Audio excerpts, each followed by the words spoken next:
Honorable Benigno S. Aquino III.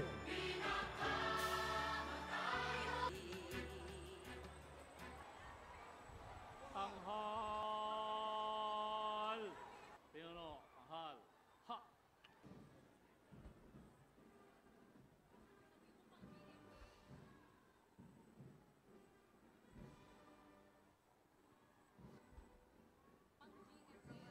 Dangal, panlibutin.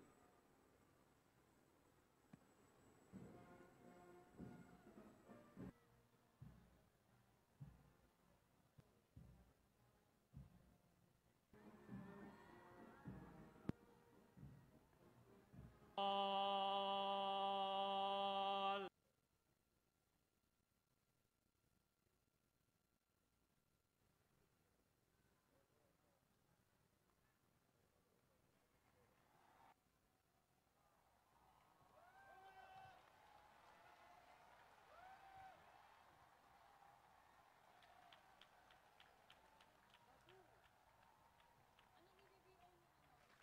We welcome the Vice President, Jejomar Binay.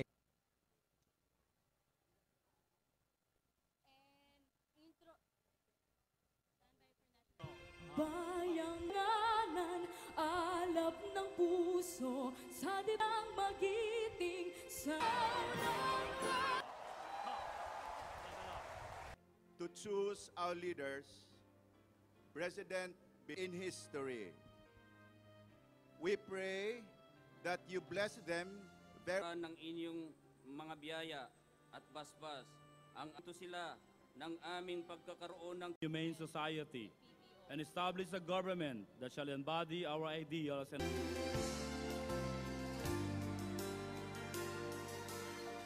ating itaguyo ay naghihintay. Handa kaming kumilos, handa at bagong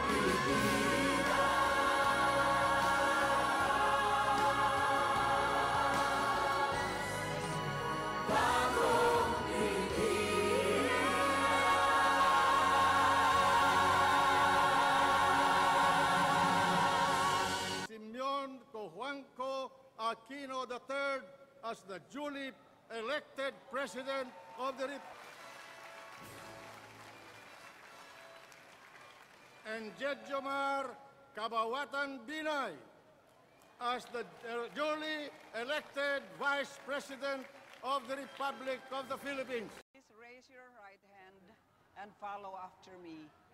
Ako, si Jejomar Cabawatan Binay taimtim kong pinanunumpaan, ay taimtim kong pinanunumpaan, natutuparin ko ng buong katapatan, natutuparin ko ng buong katapatan, at sagisag ang aking mga tungkulin at sagisag ng aking mga tungkulin bilang pangalawang Pangulo ng Pilipinas, bilang pangalawang Pangulo ng Pilipinas, pangangalagaan at ipagtatanggol pangangalagaan at ipagtatanggol ang kanyang konstitusyon, ang kanyang konstitusyon, ipatutupad ang mga batas nito, ipatutupad ang mga batas nito, magiging makatarungan sa bawat tao, magiging makatarungan sa bawat tao, at itatalaga ang aking sarili at itatalaga ang aking sarili sa paglilingkod sa bansa. sa paglilingkod sa bansa. Kasiwan nawa ako ng Diyos. Kasyanawa ako ng Diyos. Congratulations. Please raise your right hand and follow after me. Ako, si Benigno Aquino III, mataimtim kong pinanunumpaan, ay taimtim kong pinanunumpaan, natutuparin ko ng buong katapatan, natutuparin ko ng buong katapatan, at sigasig ang aking mga tungkulin at sigasig ang aking mga tungkulin bilang Pangulo ng Pilipinas, bilang Pangulo ng Pilipinas. pangangalagaan at ipagtatanggol Pangangalagaan at ipagtatanggol ang kanyang konstitusyon, ang kanyang konstitusyon, ipatutupad ang mga batas nito, ipatutupad ang mga batas nito, magiging makatarungan sa bawat tao, magiging makatarungan sa bawat tao, at itatalaga ang aking sarili at tatalaga sa aking sarili sa paglilingkod sa bansa. sa paglilingkod sa bansa. Kasihan nawa ako ng Diyos. Kasayanawa ako ng Diyos. Congratulations. Maraming salamat po.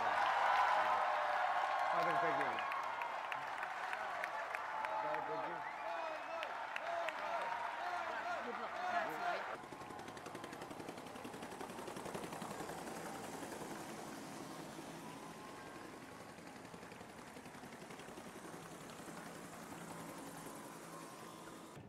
Troop Commander, please give the order for Ticos Pahinga.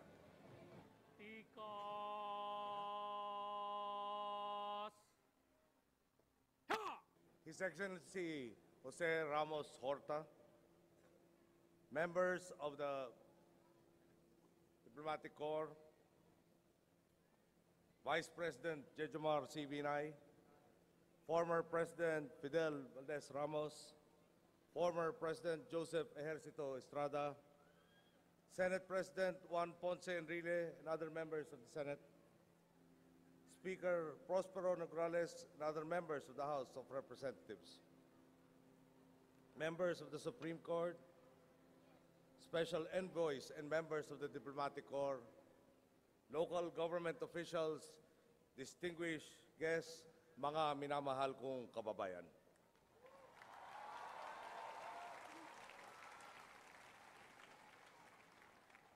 Ang pagtayo ko dito ngayon ay patunay na kayo ang aking tunay na lakas.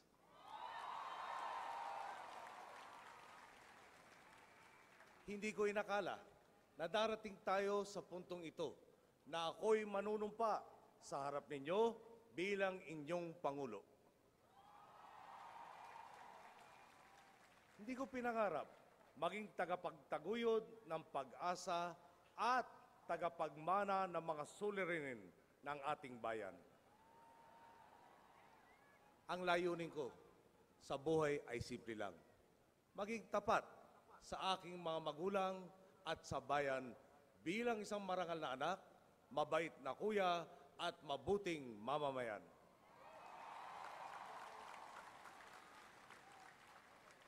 Nilabanan ng aking ama ang diktadurya at ibinuwis niya ang kanyang buhay para tubusin ang ating demokrasya. Inalay ng aking ina ang kanyang buhay upang pangalagaan ang demokrasyang ito. Ilalaang ko ang aking buhay para siguraduhin na ang ating demokrasya ay kapaki-pakinabang sa bawat isa.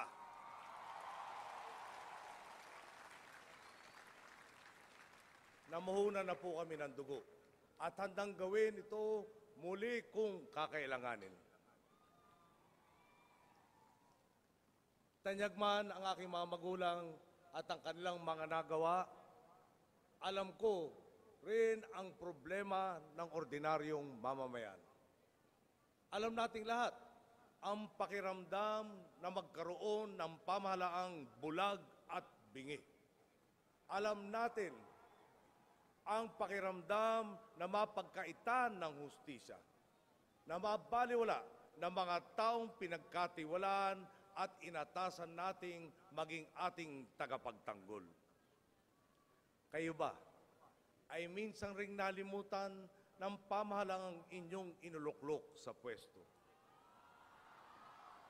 Ako rin. Kayo ba ay nagtiis na sa trapiko para lamang masingitan ng isang naghahari-hariang dewangwang sa kalsada? Ako rin. Kayo ba ay sawang-sawa na sa pamahalang sa halip na magsilbi sa taong bayan ay kailangan pa nilang itong pagpasensyahan at tiisin? Ako rin. Katulad ninyo ako, marami na sa atin ang bumoto gamit ang kanilang paa. Nilisan na nila ang ating bansa sa kanilang paghahanap ng pagbabago at katahimikan. Tinis nila ang hirap. Sinugod ang panganib sa ibang bansa dahil doon may pag-asa kahit kaunti na dito sa atin ay hindi nila nakikita. Sa ilang sandali, na sarili ko lang ang aking inaalala, pati ako ay napag-isip din. Talaga bang hindi na magbabago ang pamamahala natin dito? Hindi kaya nasa ibang bansa ang katahimikang hinahanap ko?